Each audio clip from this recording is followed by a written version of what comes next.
Can you join me? You could just do this. Oh, sure, that works too. Guys, we're live with Dan Feuggureal, who is an actor known for many things. One of the coolest is Spartacus, because you get to check out his sexy body in it, so please watch it. Or follow his Instagram, because you'll see all of that as well. Yes. Welcome, Dan. Thank you very much for having me. It's good to see you again. It's been a while. I know. Guys, I haven't seen Dan in months, obviously because of the pandemic. Yeah. But you I think are now... when was the last time we saw each other? It was before the pandemic, and I think we just had a coffee or something like that, wasn't We had a coffee near your neck of the woods. Yes, that is correct. Yeah. No, you had a really healthy porridge of sorts. Oh my You God, had, you remember like, that? Yeah. Yes, I did. I may have had an acai bowl, and you had something, or like you had a soup, like a leek potato soup or something. Yes. I do dabble in leek and potato from time to time. So here we have some comments that are great. Like, I mean, he's very good looking. Can I just say he's hot AF? Yeah, the Technova. That's what's up.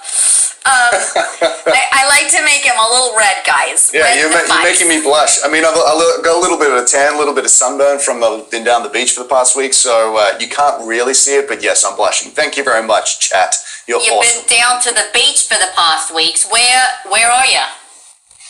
I'm currently in Brisbane now, but I was down the beach, Currumbin Beach, for about a week with the family, so that was amazing. I would wake up at like 5 o'clock, 5:30, with the sun coming in on my face, and we had this beautiful place overlooking the beach, and so we'd go down I'd go for a walk every morning, which was fantastic. So the planet. Yeah, so those of you who haven't figured it out, Daniel is from Australia. Yes, I am. Yes. My terrible Aussie accent will come and go throughout this whole stream because I'm trying my hardest to learn it. No, I'm not trying hard. I want to hear it. Keep going. I've told you, Anjali and I, because both of our characters have teleporters and translocators, it's like, we could just say teleporter, translocator, and that's it. Like, that's it. Teleporter, translocator. Yeah. But I'm terrible at it. I can say, like, a word, like knife. You guys use a knife. Knife, we do use a knife. And tuna, the fish. Tuna. Oh, okay. Yeah, I guess it depends on where you're from too, right? Yeah, I mean, I say tuna, so it's like CHUNA, like tuna. Yeah, tuna. Yeah. But I should just take a class and learn how to properly do it. Of all the accent, I mean, there's still very many hard accents, but most people just can't do an Australian accent, and I think it's because British is in the front, American's in the back, and Australia's right in the middle, and so it's hard to kind of find that balance. You know what, guys, we met at a convention in Australia, and I spent a whole Saturday talking to the fans like this. I'd be like, oh, good on ya, howdy, whatever the fuck you guys all say. And I was doing my darndest to, like, just stay in the accent. Even if it was shitty, I would apologize to the fans, but I'm like, guys, I'm trying to learn it, bear with me. And they teach me stuff and the whole thing. And at the end, I had a little bit of a sore throat because I wasn't placing the sound where it needed to go. I was totally, like, fucking up something that didn't help me. And also you were talking all day. That's true. But it was separate to Con Voice. It was like an additional level. Yeah. Good on you. Fair enough. All right, guys, so let's get into the thick of things. Also, Lightning Shay, thank you for subscribing. I'm going to shout out all the subscriptions at the end. Y'all know this. But I got excited to see a subscription for 4 months, so thank you. So kind of you. So, Danny boy, yes. We're going to talk about a Kickstarter you're doing, but first I want my people, I know we have some Daniel fans here in the chat, but I wanted to, those who haven't really gotten to know you, you're an Australian actor who moved to LA to pursue the big dream. Yes. Well, wait. You started first doing home and away stuff in Australia. I did. So I followed the Chris Hemsworth path. Because started acting when I was like 18. I went to acting school here in Brisbane, moved down to Sydney after that, and I did a number of Australian shows, and Home and Away is probably the most known. I think I did like 10 episodes where I was playing an evil newspaper editor. An And evil. Evil newspaper I think editor. I've seen this on your reel. Yes, I put that on there. I definitely put that on there. I think I put it on my Instagram of like, because I was, I did Spartacus with Todd Lassance, and he was on Home and Away as well. So I was on Home and Away with him when he was like super young and I was a little bit older. And that is it's just hilarious. But in Australia, Home and Away and Neighbours, I don't know if you've heard of Neighbours, but they're the two kind of teen soap opera kind of shows that are running. They've been running since the 80s. And pretty much like Guiding Light and like All My Children and yeah. And but basically, like every single actor in Australia has been on one of those shows, depending on where you live in Australia, because it's the only show that's consistently going. So if there's nothing happening, people just try and go. Or it's like the Law and Order also. Yeah, it's like every actor's kind of been through there. Yeah, definitely. Super. So you were on there for a few episodes, or was the evil newspaper writer just there for like one? He was there for I did about 10, like a 10 episode arc. Okay. And then what happens in most shows like that, my character just disappears. Like just, like the main characters kind of get their comeuppance on me, and it kind of creates this potential other story, but then I just vanish. Like, were you a diva on set and they just wrote you out? Is that what happened? Oh, absolutely. I'm a diva on every set. Like, I love it. No. No, he's not. You're a hard worker. I know that. Yeah. Yeah. I was very, it was very fun because I had auditioned for the show maybe like 10 times, 10, 12 times. Oh my goodness. Yeah. And then that role, they just went, hey, do you want to do this? And I was like, okay. And so I went and did it. And oh, cool. A perfect example of like, you did your best at all these auditions and they liked you, obviously. They just weren't finding a role. And then they're like, you know what? Let's call him in. Yeah, we'll just give you this. You can be the evil newspaper editor. That's kind of fun, though, because you don't come off as an evil. Not that people are evil, but you know how you get typecast. Like, it's very different from your, like, natural persona. So that's kind of neat. I actually, I've played a lot of bad guy roles. Yeah. Like, I think yours was awesome in you're wearing a suit and you're super dapper. NCIS. Yes. NCIS. Yeah. Super. Yeah, I was playing. It was kind of funny. So for that audition, and obviously you know all about this stuff. So NCIS, the way they do it is super quick. You get it generally the night before. You go in the next like afternoon maybe, or even the morning, depending on how things are going. And everybody's in a waiting room. There's like 10, 15 people, and it's literally a cattle call. You go into this tiny little room with about 10 executives in there.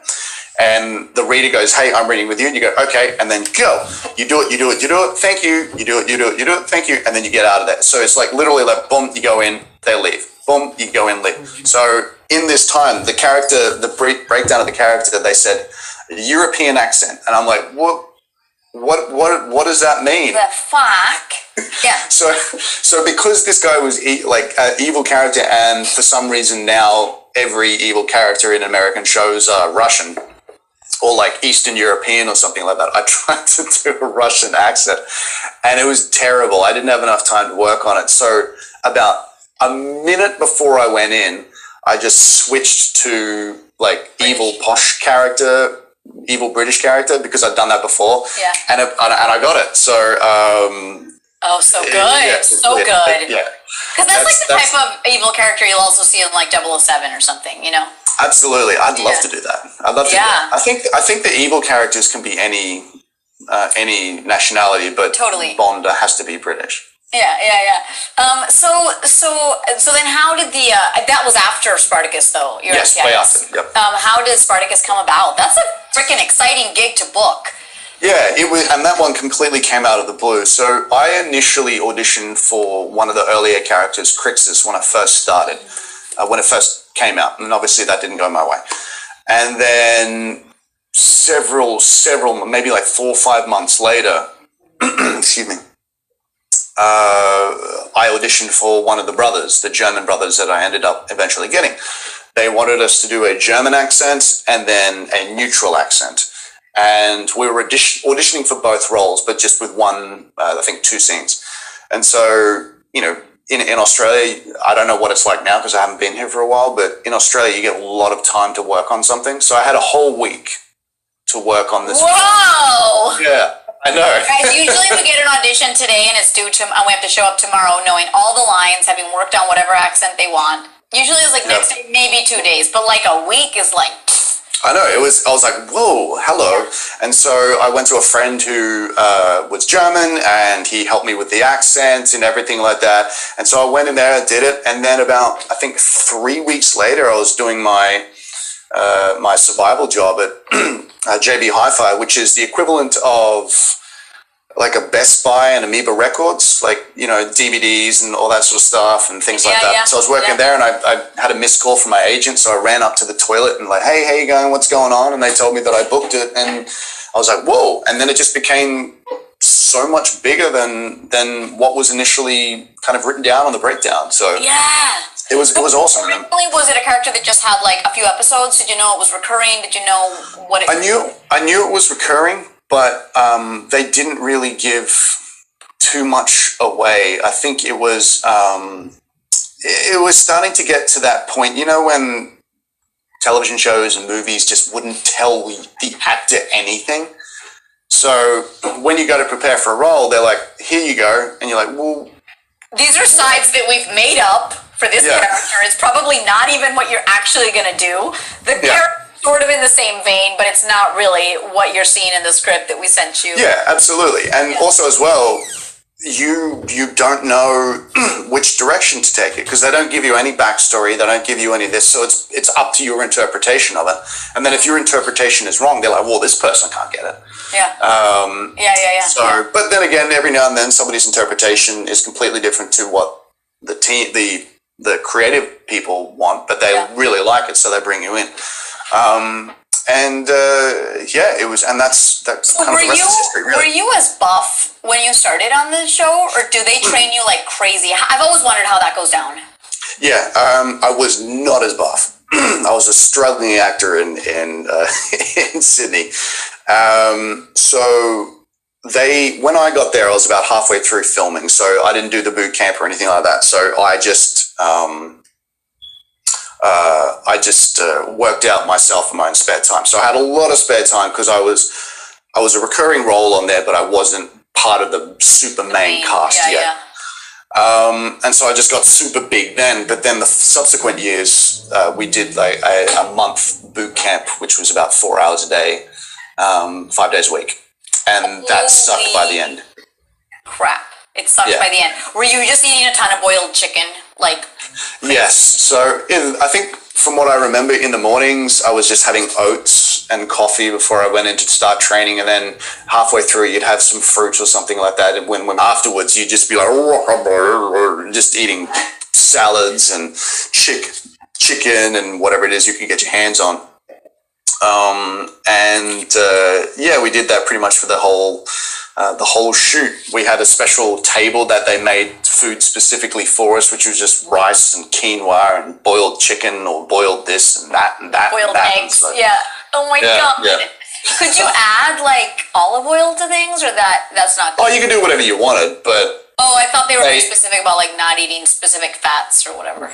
Yeah, I mean, you kind of, we're big, we were like adults, so we ate however we wanted to eat, but it showed if we weren't really strict. And by the end, everybody started to kind of peter off. And the producers were not shy coming up and telling you, hey, you're getting a little fat. Hey, we don't want to spray paint your abs on. Get back to work. Which they were doing. By the end, they were spray painting like just. Yeah. And everyone's like, well, I don't care. So how many years did you work on that?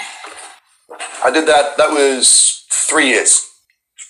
3 years. What you would shoot? How long were the chunks? So first season took a long time because it was 13 episodes, and I think they started shooting maybe February, March. That didn't finish until November. Wow. Yeah, and then the other years it cut down to 10 episodes, and then it was March to October. Sorry, and where did you shoot? New Zealand. New Zealand. So you're away from family, basically the cast is your new family. Yes. Was that fun? Was it easy? Was it annoying? Oh, Did it so get much old? fun. So much fun. I I would. sometimes you go, oh my god, I'm tired of this cast or something. I've heard. Well, I guess one of the beauties of this particular cast was everybody, everybody was friends. Everybody looked after each other. I mean, of course, there were tensions between certain people and things like that, but that happens. But for the most part, everyone was just so grateful and happy to be working on this show that kind of came out of nowhere. I remember watching, like when I first got the role and I was flying over to New Zealand, the trailer came out and I was like, whoa, oh my God. Like this is not anything in Australia that I've auditioned for. This is like a big, massive American production.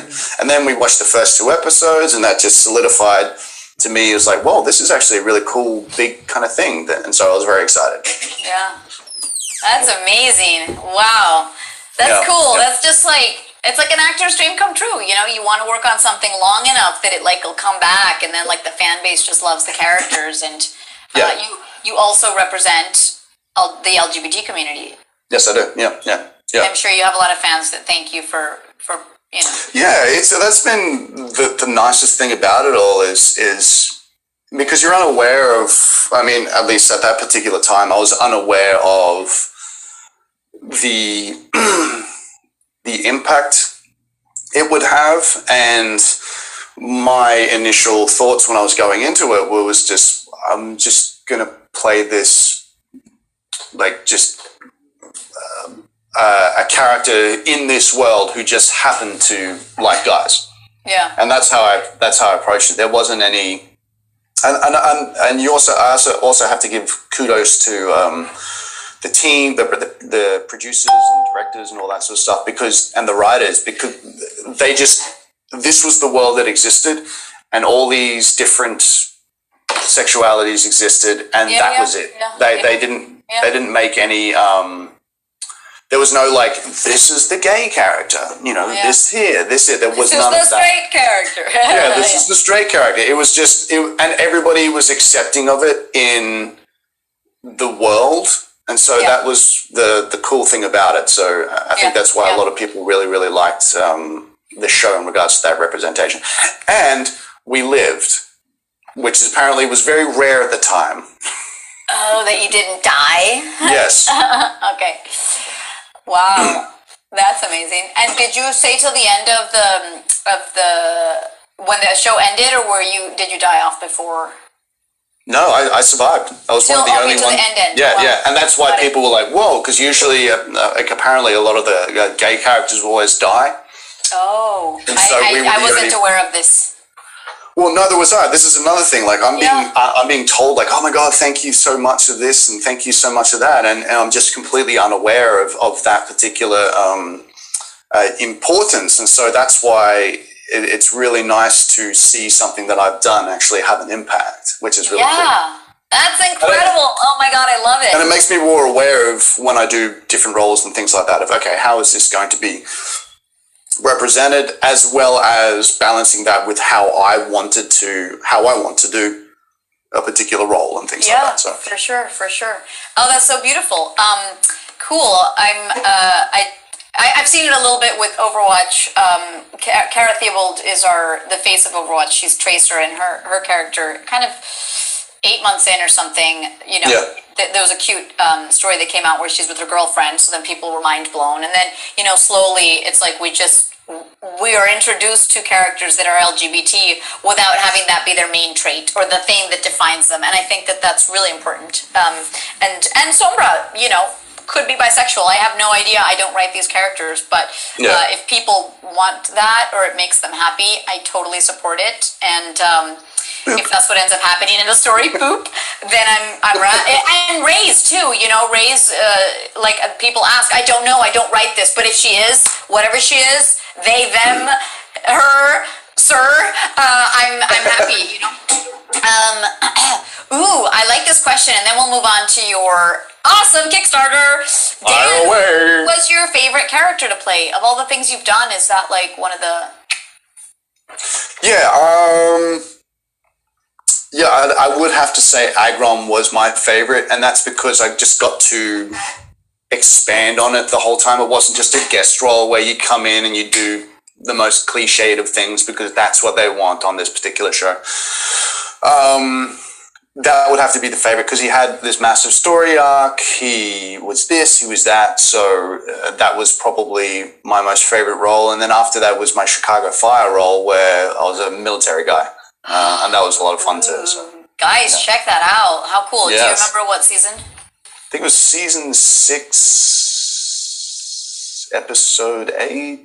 I'm probably completely wrong, but... Okay, no, around there. Yeah. Look it up on IMDb, guys. Yeah. There you go, guys. Just check me out on IMDb. Yeah, so let's, we're going to dive... Well, wait a minute. Uh-oh. I want to talk about... That was terrible. Your Aussie sketch comedy character who has tried cooking with a lot of alcohol, who makes messes, who doesn't know how to hold a baby properly, who wears a funny little hat. Tell me all about this because I think okay. So this all just sprung out of. So I called it bloke from Australia. Bloke from Australia. Yeah. And this just, I can't remember how it started, but it definitely came out of quarantine and the pandemic because I just wanted to be creative. I wanted to do something. I wanted to do funny things on Instagram. And so I just thought of, somebody many years ago during the Spartacus period said, you should do a cooking show, but do it naked. And then I thought, and what's a fun, stupid way to do a cooking show or something like that? And I thought, why don't I just completely ham up the Australian accent and play what we call a bogan or an ochre Australian character? And is it like somebody who lives in the country? Yeah. Away from civilization? I guess it's the equivalent of what you would say, I guess, redneck or something. Yeah. And so I was by myself in the house. So it took me, I think I planned it for about, because I had to order like a few things in and get some equipment, and I was thinking in my head, and then I just started shooting it. And I was making that bread beforehand because I really liked it. So I just started shooting it, and then ideas came into my head, and I did this and I did that and everything, and I edited it all together, and then I was like, that's actually kind of fun. So I did another one after that with the baby. Can you tell us how he talks? Like, explain the situation as okay. So I just g'day guys, how you going? My name's g'day guys, how you going? I'm a bloke from Australia, and I'm going to show you how to bake some bread. So I just kind of play that kind of character. G'day guys, I'm on Carolina's live Twitch streams. You should get on there and have a watch because it's going to be fucking awesome. Oh, and he swears all the time. Because you guys swear all the time. You guys do. Yeah, it's a very Australian thing. We just swear and swear and swear. And it wasn't until I came back here, because obviously I live in Los Angeles. Yeah. It wasn't until I came back here where I noticed, I was like, oh, we do swear a lot. I went to a rugby league game. Do you know rugby league? Yeah. Yeah. I don't watch it, but I'm aware of it, of course, yeah. Went to a rugby league game, and obviously there's 50,000 people all around me. And that was my first experience of, that's right, there's not really that much of a pandemic going on here. And people behind are just saying the most vile things. And I'm like, that's right, I'm in Australia. I completely forgot that we say all these very, very horrible things. For sure. And a lot of the time when we swear, it's just part of the vernacular. It's just part of it. There's no offense intended. It's just like, hey, blah, blah, blah. Hey, C word. And it's just supposed to be like, hey, mate. Yeah. So, the intention is like... C word. It's a 4-letter word that continues with UNT. That's right. That's right. But I will not say it. Yeah. There's a funny doc type thing with Keanu Reeves on Netflix right now explaining swear words. Oh yeah, I saw that. The history of the swear words or something. Yeah. Or something. Yeah, and I mean, some stuff I kind of just want to get to the point and like learn the stuff because I'm a nerd like that. But I watched the first two explaining shit and fuck, and just how like we actually withstand more pain when we swear, or how there's just like this deeper sense of like expression when we swear rather than saying sunny skies, you know. So I do feel like there's a reason for them, and they aren't always born as swear words. We turn them into that. We're like, oh, that seems like a bad word. Let's say it's bad. I'm sure that makes sense. I also think like when people, they can't articulate what they want to say, they throw in swear words and things like that as well. Yeah. Well, that's true. I mean, there's levels of when to use it and when not to. Yeah. We're like, so let's talk about the biggest project on your slate right now.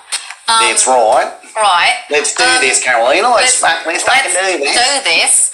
Before we show a little trailer for it, we wanted to share to you what you're doing. And I'm guessing this also came out of pandemic because we're all reinventing new creative ways to create. So what is it before we see the trailer and don't know what's happening? Give us a little clip of a little explanation. So it's a graphic novel that I've created. It came out of this silly mind of mine.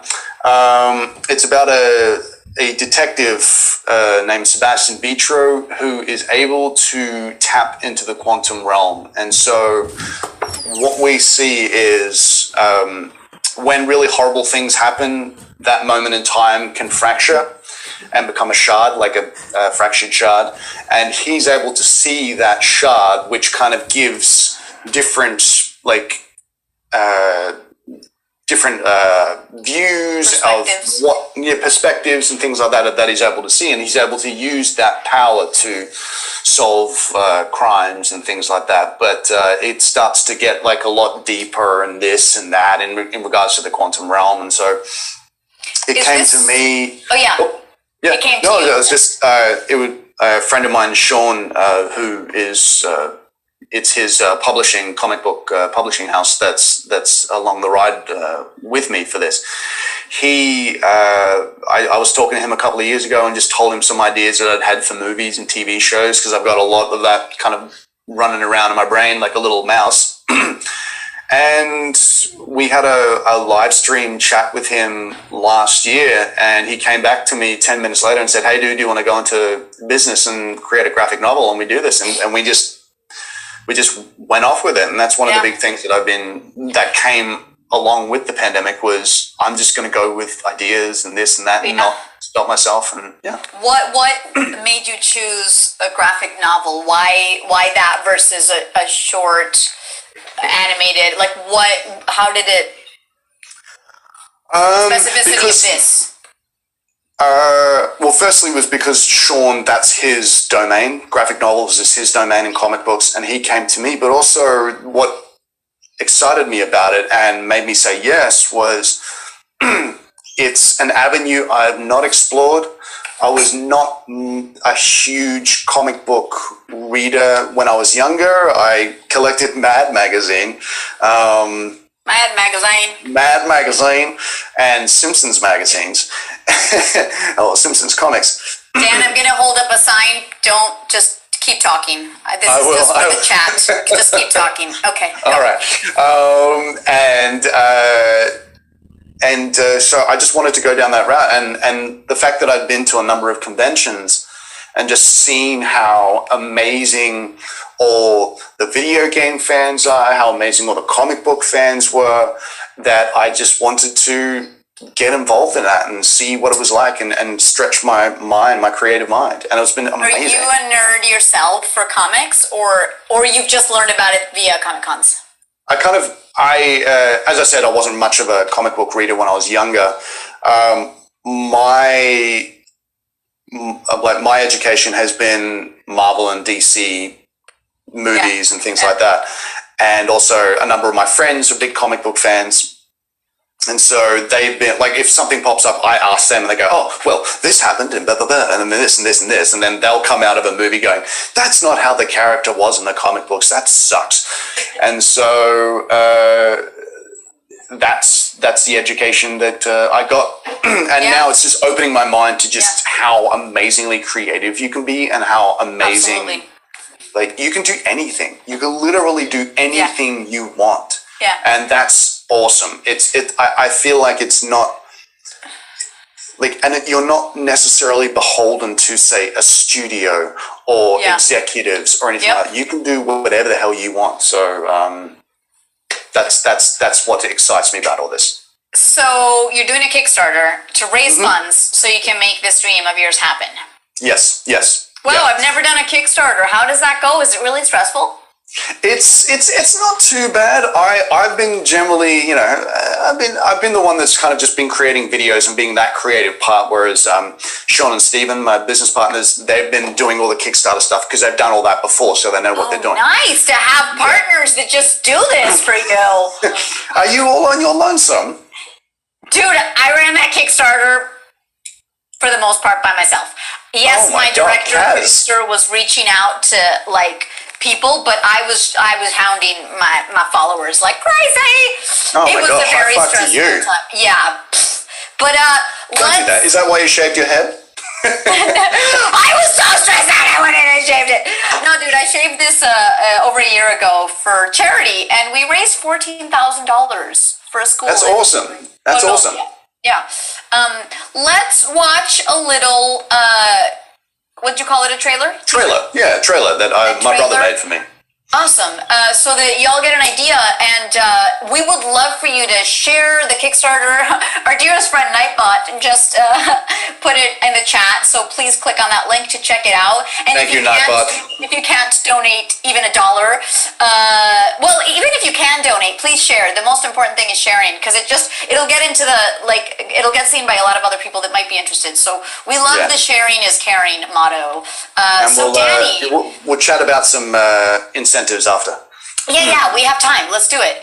Let's watch this little trailer, because I'm excited too. I already saw it, but this will be my I've seen it too. second time watching. Let's get this bad boy on. Rolling.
Holy cow.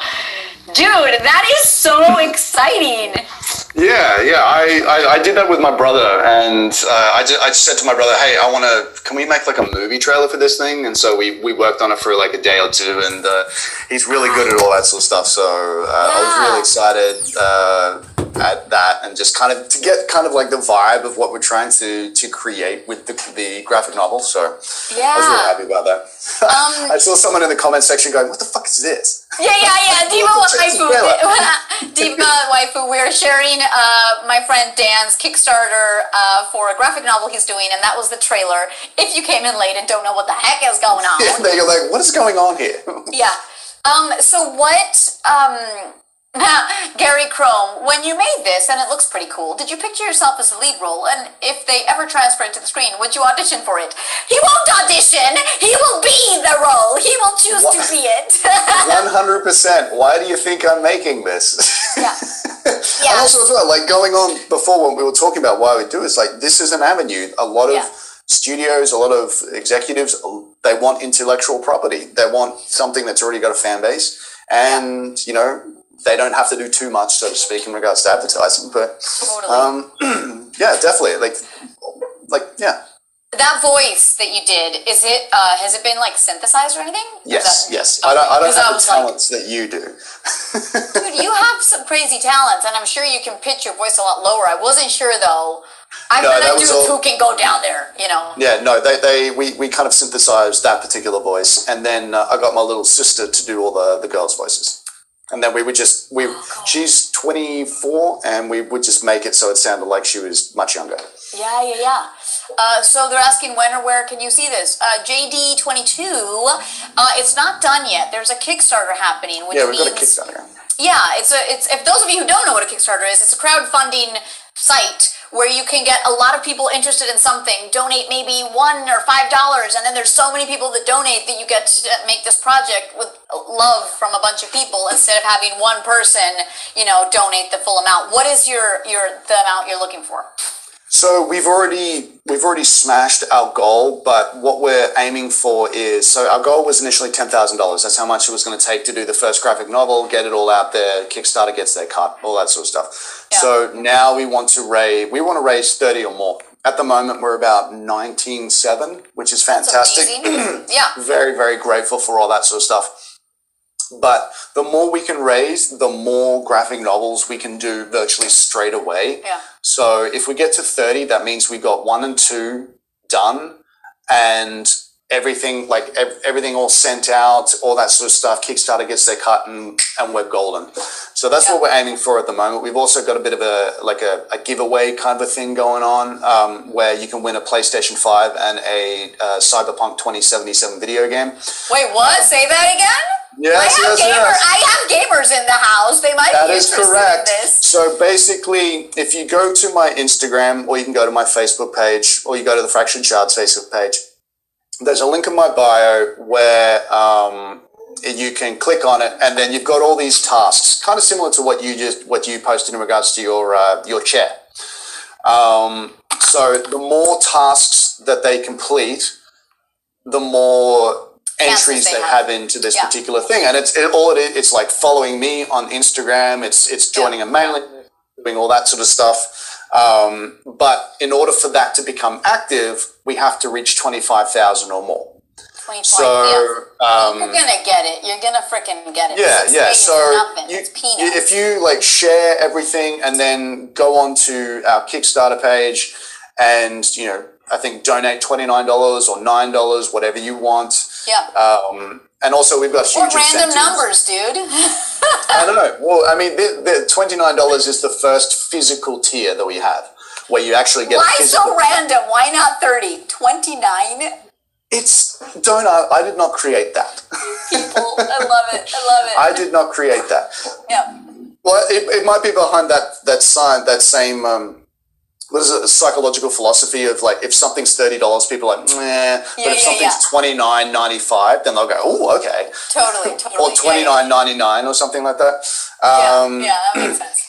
And so if you go onto our Kickstarter page, there's all the incentives there. You know, graphic novel, obviously physical graphic novels. We've got alternate covers. You can be drawn into the comic at some point. You can get your own little pictures and things drawn into it, my character next to it, and then the level goes up where you know you can chat with me on Zoom or Skype for half an hour with 6 different people, and then the top one is this goes on with a charity that I did a number of years ago, which was the Fuck Cancer charity.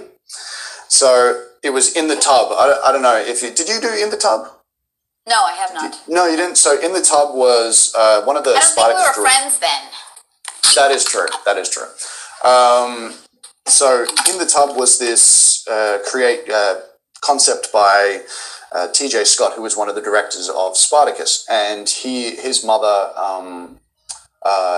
passed away from breast cancer. Yeah.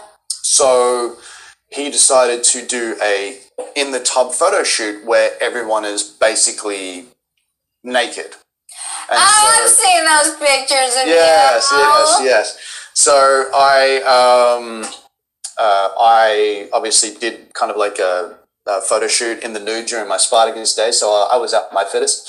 Yeah. And it was a coffee table book. Fuck really yeah. beautiful, massive coffee table book. And beautiful bodies. Is it just men or ladies too? it's mostly ladies, and then yeah, mostly ladies, and a number of because it's all about breast cancer. Got it. So and there are definitely a number of men in there as well. And so we sold that, and so this is just kind of a play on that, where you get to chat with me for 40 minutes while I'm in the tub. So yeah. So that's the top tier. So if you go on there, have a look, check out all the different tiers. Guys, do you want to talk to Dan while he's in the tub? Yes. Okay, so go to that link and you can make it happen. It can be a dream come true. It's amazing. Yes, absolutely. Thank you, Nightbot. Nightbot's so on it. Thank you, Nightbot.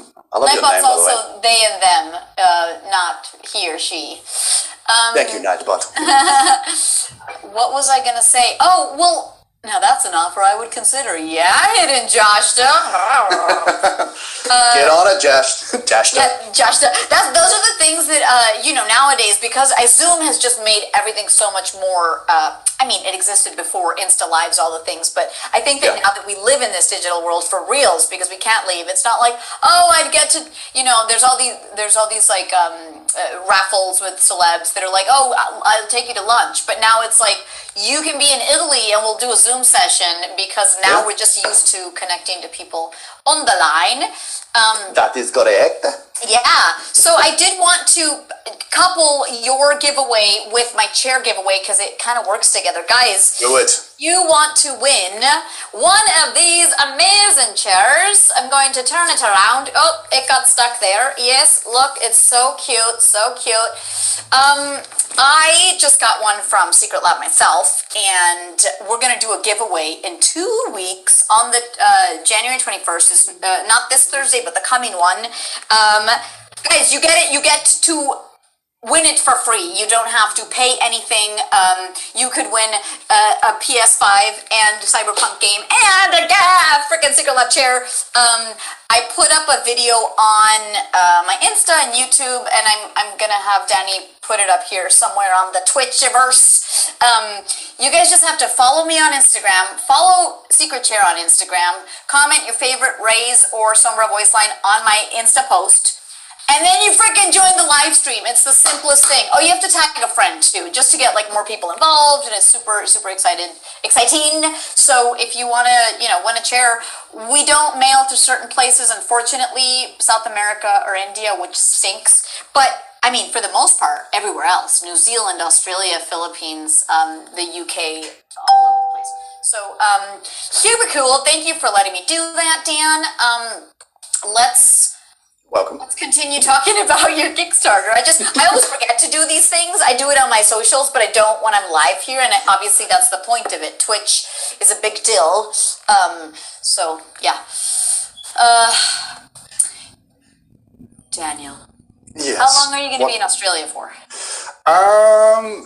There isn't a necessary, I think I'll come back in March. I was initially going to be coming back at the end of January, but I was like, well, I don't want to go from somewhere that's kind of like open and free to going into a lockdown kind of thing. So I'm going to stay here as long as it kind of permits me, but also as well, work could take me anywhere. Yeah, I could be going over to Europe, UK, go back to America, but maybe in like Texas or New Orleans or something like that, or Atlanta. Yeah. Canada. Oh, crazy, totally. And you are living a semi-normal life right now, where you don't. California right now is the worst it's ever been with COVID. Yeah. So It's Yeah, kind no, of it's been fantastic. I got back here. I had to do 2 weeks quarantine, so that was a little bit iffy. So 2 weeks of not being able to go out of. Your videos were hilarious, talking to the pigeon outside your window in the hotel room. Magpie. Hey, Magpie. let's be friends. So you go a little. I wouldn't say crazy, but you get a little angsty by the end of, because you're not allowed out of your room except for 2 15-minute walks. Out of you. And is there someone policing that? Yeah, no. So you get to the airport. There's military police, there's federal police, there's regular police, there's the army, and they escort you to hotels. They get you into your rooms, and then police can let you in and out. So you're not allowed to leave. That's how full on. And you pay for the hotel room, and you pay for all the room service? Yes.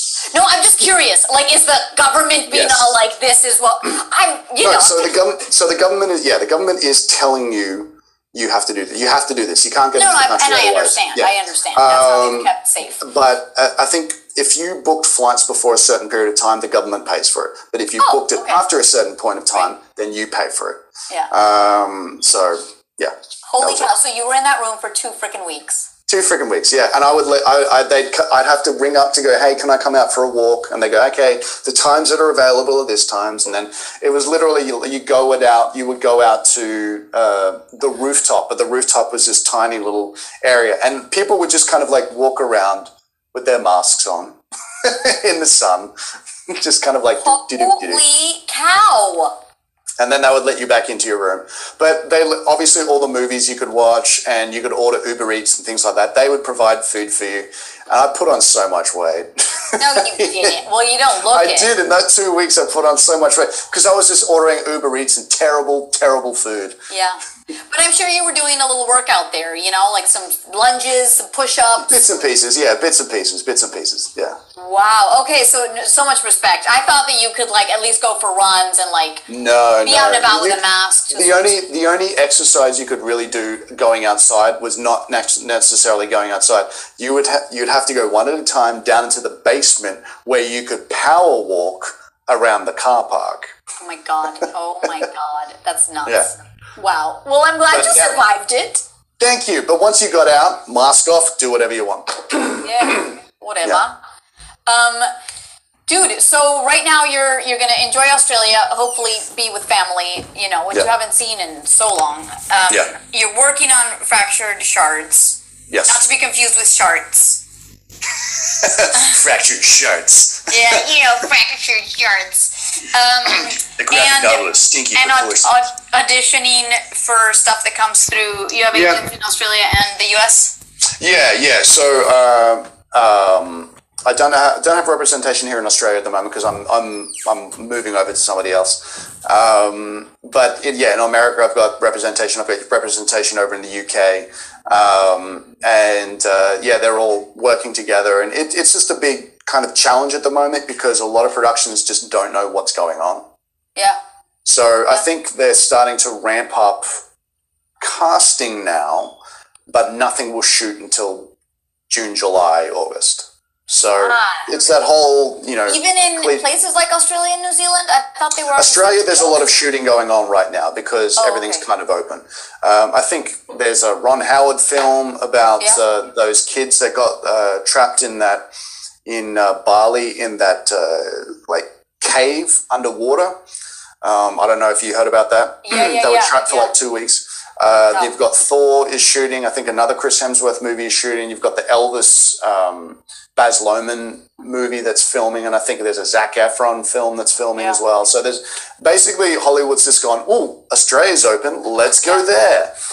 So it's been really good for the Australian kind of actors and economy and things like that. So super. I mean, I hope you get a chance to audition for that stuff. They do. The Tech Nova wants to know if you're a gamer or if you've played Overwatch or Valorant. I have not played Overwatch or Valorant. But the games that I usually play are sport games like NBA and NFL. I was obsessed with virtual tennis when I was on Spartacus. I played that all the time. But I I haven't really played it much lately, but I definitely... Wait, what was the last game I got? It was Resident Evil 2. I think it was a remake or something like that of Resident Evil 2. So I'll go and get myself a PS5 and I'll start. Is Overwatch is on PS5, yeah? Yeah, right? It's on all of those things, sure. People out there, help. Yeah, it's on everything. You can play it on all the things, you know. But people who play it on their computers are way cooler because we should do it. We should do a Twitch where you and I play Overwatch. I don't know if you can do it. Yeah, I suffer while playing Overwatch, so I stay away. There is an Australian character in Overwatch, and he's very bombastic. Yeah, he's nuts, like nuts. Oh, there's also one in Valorant. Her name is Sky, and she's kind of from like your character. Yeah, there you go. Yeah, totally. She's this really nice girl here in LA called Miranda O'Hare. I don't know if you've ever met her, but she voices that one. She's Australian. Familiar. And the other character in Overwatch is called Junkrat, and they want you to say his voice line. I'm not going to give you the reading of how he does it, but I'll just tell you it's bombastic. He goes, "If at first you don't succeed, ... blow it up again," because he loves grenades and like. All right. So just pretend he's gonna like blow some shit up. If at first you don't succeed, blow it up. Again. If at first you don't succeed, blow it up. Blow it up again. Blow it up. Oh, blow it up again. Yes. Oh, I thought you said again, like do it again. No. Oh, I'm so embarrassed. Oh, you're so cute. It's so funny. You're doing a great job. Everyone's loving it. If at first you don't succeed, blow it up again. Yeah, you're like the sexy, like, I'm gonna do this. I'm gonna send you a picture of Junkrat, and you're gonna see he is not cute, like not objectively good looking, and also he's insane. So literally his line goes like this: "If at first you don't succeed, blow it up again!" Like a crazy motherfucker. Like he's nuts. Like he's like all the bolts are loose in his head. There's nothing like sane about him. That sounds like fun. I think because I have done a few, like auditioned for a few Australian voice characters and things like that, and they always just want you to be the most cliched Australian character known to man. Because I kind of feel like if you don't. If you hear just a regular Australian accent, they'll be like, "Where's this person from? I don't know." But if you're like, "G'day guys, how you going? If at first you don't succeed, blow it up again, mate. Fuck you." All that sort of stuff. Then they'll go, "Oh, Australia, yes." Yeah. That's what. No, I think it's the same with like Latin or anytime they want like Hispanic, it has to sound like these very, very specific instead of like, "Oh, I have a slight accent and I grew up in Miami." I don't know. But the other one, yeah, right. The other one he says is "fire in the hole" while he's like blowing shit up. So if you want to give that a shot, that would be super fun in whatever form you would like.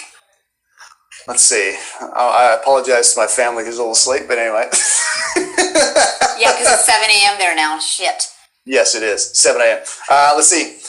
Fire in the hole! Something like that. Yes! So then the cool thing about this is my character in Valorant is Brazilian, but she's like the version of Junkrat from Overwatch because she loves explosives. So she also says, "Fire in the hole."